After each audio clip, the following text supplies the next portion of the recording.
Sailor, Maggie, the magical mystical moo. Maggie, the magical mystical moo, Amy Sailor.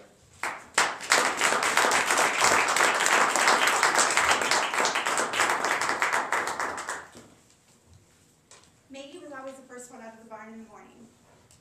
Farmer would be so excited to see her, she'd come bouncing out with a happy little skip in her step. It's always what he needed to get the day going.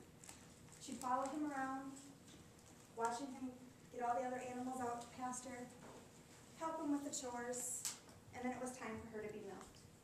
The farmer would stand and talk to her. It's almost like they had their own conversation, their own secret language. They would even nod their heads in agreement as the farmer would talk. Every time the farmer went into town, he would tell stories about Maggie. How somehow she just knew what you were thinking or what you were feeling. You'd stand next to her and pet her back, and if she thought you needed it, she'd turn her head and put it on your shoulder to give you a hug. She would help with the chores in the morning. She'd turn on the water for the farmer. He'd fill up the bucket with the food. She'd pick it up in her teeth and carry it to the animals that needed.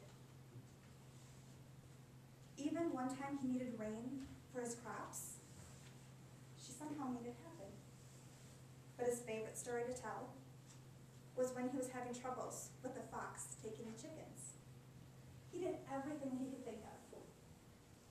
He made sure the chickens were in before dark. Everything was all closed up.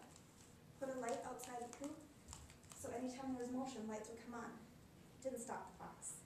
The fox would just come back when the chickens were out and take them one by one. The farmer was so frustrated, he stood by the fence and just mumbled to himself. Maggie knew she had to help. She decided the next day she was going to graze around the coop. When she saw that fox sneaking up to get one of the chickens, she grabbed it by the scruff of its neck in her teeth and drop-kicked it to the other side of the field. The fox was never to be seen again. The more and more stories the farmer told, the more people would want to come and meet her.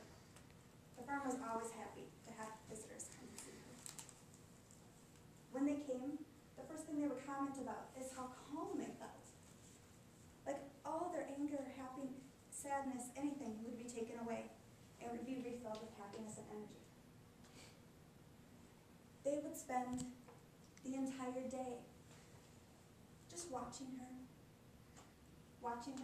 through the field, watching her with the other animals, talking to her, petting her, and of course, you couldn't leave without having some of her milk. Maggie had magical milk. She produced the best milk, not to mention the most, in the entire state. And everyone that drank it had great luck. Before the farmer knew it, she was an attraction. There were people there all day long, every day. Onlookers would say, if you listened really close, you could hear her sing. And some could say you could see her smile. From that day forward, she was known as Maggie, the magical, mystical moo.